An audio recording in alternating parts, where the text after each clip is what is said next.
Assalamualaikum warahmatullahi wabarakatuh. Perkenalkan, nama saya Noval Prasetyo. Saya dari SMK Negeri 1 Majalengka dan dari kelas 10 PPLG 1. Selamat datang di channel ini.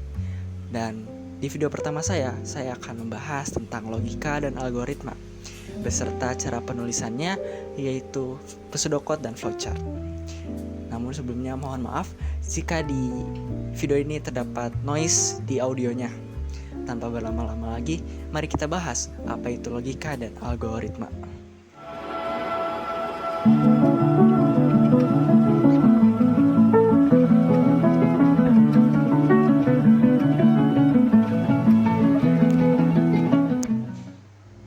Nah, jadi apa itu logika dan algoritma di dalam pemrograman? Kita mulai dari logika terlebih dahulu. Logika adalah cara penyelesaian dengan prinsip atau aturan tertentu supaya kita bisa menjalankan atau mengoperasikan sebuah komputer. Lalu yang selanjutnya adalah algoritma. Di dalam pemrograman, logika dan algoritma itu tidak bisa dipisahkan. Jika logika adalah cara penyelesaiannya, maka algoritma adalah urutan atau langkah-langkah agar penyelesaian masalah bisa terselesaikan secara tersusun. Oke, selanjutnya adalah struktur dasar algoritma. Yang pertama adalah sequence atau struktur urutan, yaitu langkah-langkah yang dilakukan secara berurutan dari awal hingga akhir. Lalu yang kedua adalah selection atau struktur pemilihan, di mana kita harus memilih solusi masalah yang paling tepat di antara yang lainnya. Lalu yang ketiga adalah repetition atau struktur perulangan atau pengulangan. Di struktur ini memungkinkan kita untuk mengulangi suatu fungsi hingga didapat suatu kondisi atau solusi masalah yang diinginkan. Nah, di dalam pemrograman juga ada yang namanya variabel dan tipe data. Apa itu variabel dan tipe data? Variabel adalah simbol yang digunakan untuk menyimpan nilai, sedangkan tipe data adalah jenis nilai yang akan disimpan. Nah, tipe data itu ada dua jenis. Yang pertama adalah tipe data primitif dan tipe data majemuk.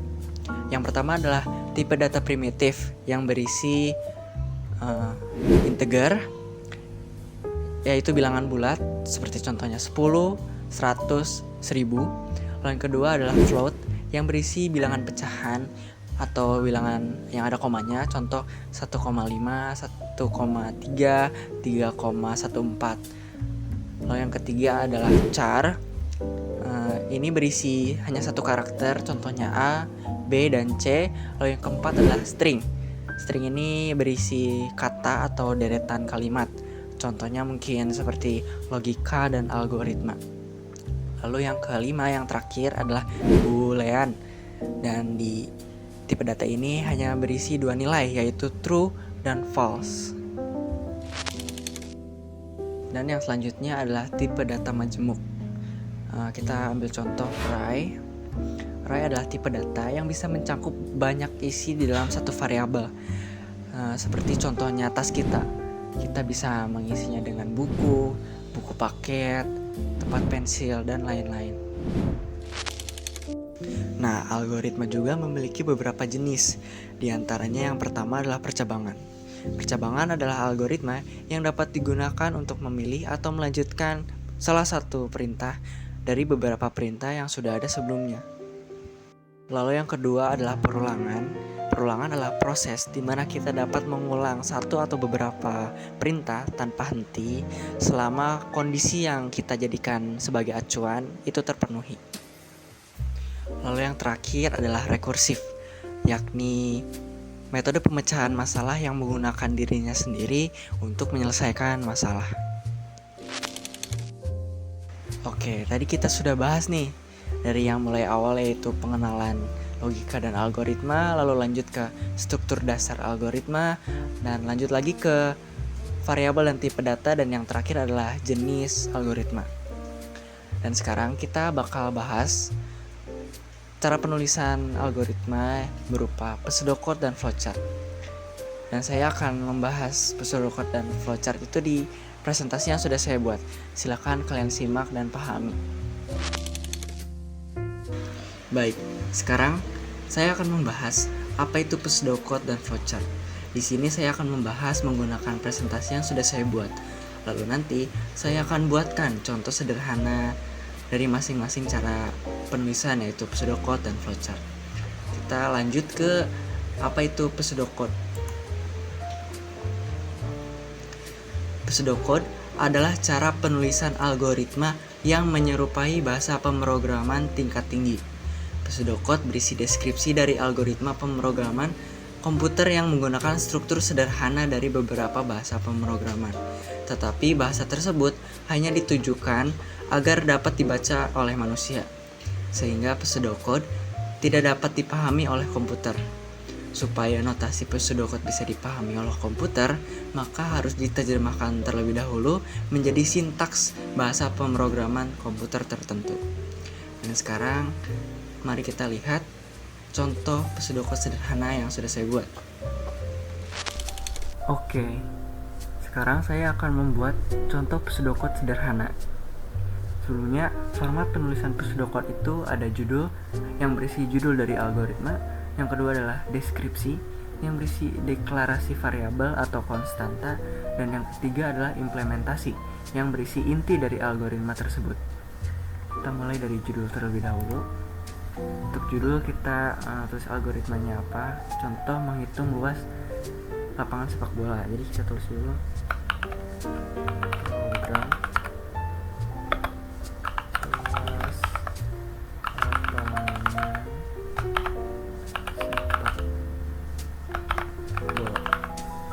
seperti ini. Lalu yang kedua adalah deskripsinya, deklarasi variabel ya, kita tulis var seperti ini kan. Kita tulis panjang, lebar, luas. Dan untuk tipe data panjang, lebar, dan luas adalah integer. Kita tulis saja di sini integer seperti ini. Lalu yang ketiga adalah implementasi. Untuk implementasi berisi inti dari algoritma, jadi kita langsung saja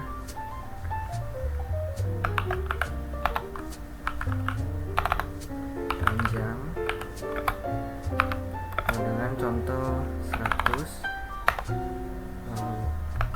lebar sama dengan 64.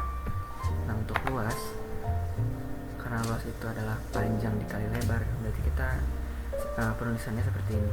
Tulis dulu luas sama dengan panjang kali, spasi boleh kayak gini. Nah, seperti ini ya. Lalu yang terakhir adalah kita hasilkan atau kita print jawabannya. Tulisannya seperti ini.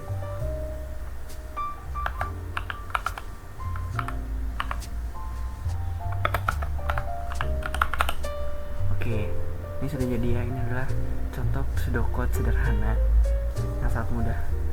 Dan selanjutnya kita lanjut ke cara penulisan flowchart. Nah, tadi kalian sudah melihat contoh pseudocode sederhana. Sekarang kita lanjut ke apa itu flowchart. Flowchart atau bagan alur adalah diagram yang menampilkan langkah-langkah dan keputusan untuk melakukan sebuah proses dari suatu program. Setiap langkah digambarkan dalam bentuk diagram dan dihubungkan dengan garis atau tanda panah. Lalu kita lihat simbol apa saja yang ada di dalam flowchart.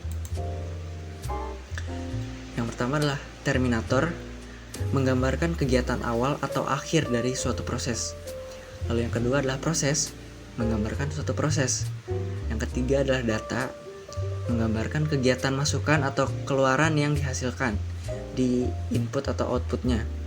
Lalu yang keempat adalah decision, menggambarkan suatu keputusan atau tindakan yang harus diambil pada kondisi tertentu. Dan yang kelima adalah predefined process, menggambarkan proses-proses yang masih bisa dijabarkan dalam algoritma. Lalu yang keenam adalah line connector atau flow ya disebutnya, menghubungkan suatu simbol dengan simbol lain pada modul yang sama. Lalu yang ketujuh adalah on-page reference, menghubungkan suatu simbol dengan simbol yang lainnya pada halaman yang sama. Dan yang terakhir adalah off-page reference, menghubungkan suatu simbol dengan simbol yang lainnya pada halaman yang berbeda. Nah, sekarang kita akan lihat nih contoh flowchart sederhana. Baik, sekarang saya akan membuat contoh flowchart sederhana yang sangat mudah dan bisa kalian coba buat di rumah. Di sini saya menggunakan website draw.io untuk membuat flowchartnya karena sangat mudah untuk digunakan. Dan di contoh ini saya hanya menggunakan 3 simbol, yakni terminator, data, dan proses. Untuk judul atau contoh flowchartnya yakni cara membuat es teh manis.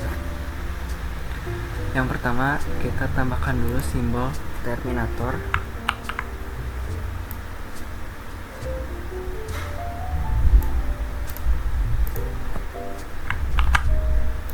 Lalu kita tambahkan teks atau kita mulai flowchartnya seperti ini.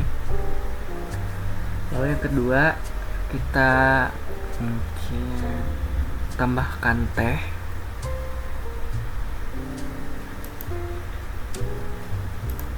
Input berarti menggunakan data.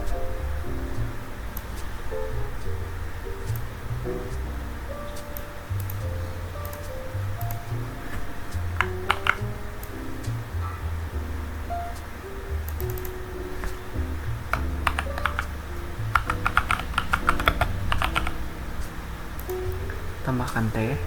Lalu yang kedua yaitu tambahkan gula.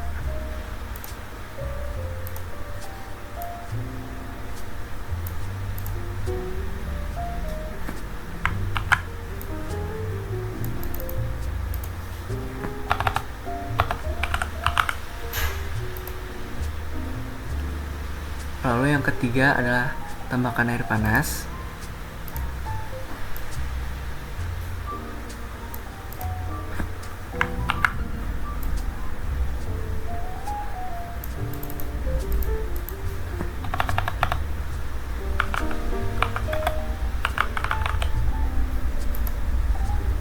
Dan di sini ada simbol proses ya, yakni aduk. Aduk teh yang sudah ditambahkan dengan gula dan air panas.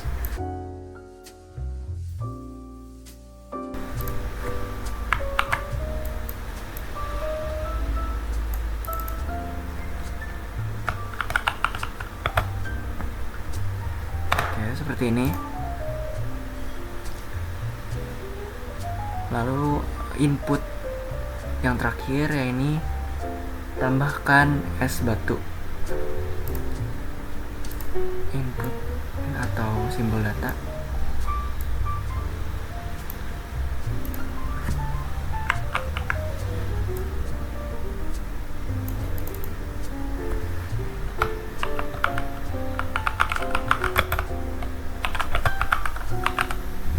Tambahkan es batu.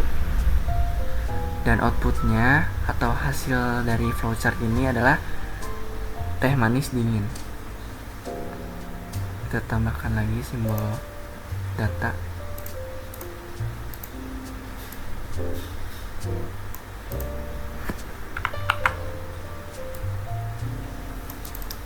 Lalu kita tulis outputnya ya, yaitu teh manis dingin.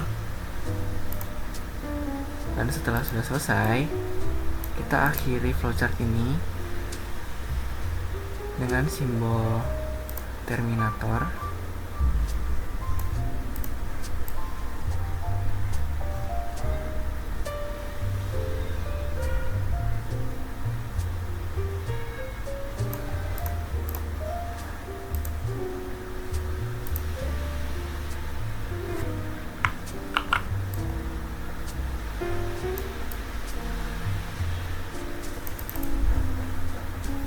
Lalu kita tulis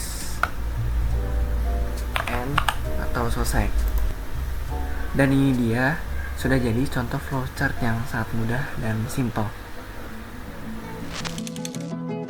Nah, itu dia contoh flowchart sederhana yang sudah saya buat. Dan jika kalian mendengarkan suara gitar, itu tandanya materinya sudah habis dan videonya sudah mau selesai. Terima kasih yang sudah menonton video ini sampai akhir. Semoga manfaatnya bisa kalian ambil dan diterapkan di kehidupan kalian. Saya Nova Prasetyo, saya pamit undur diri. Wassalamualaikum warahmatullahi wabarakatuh.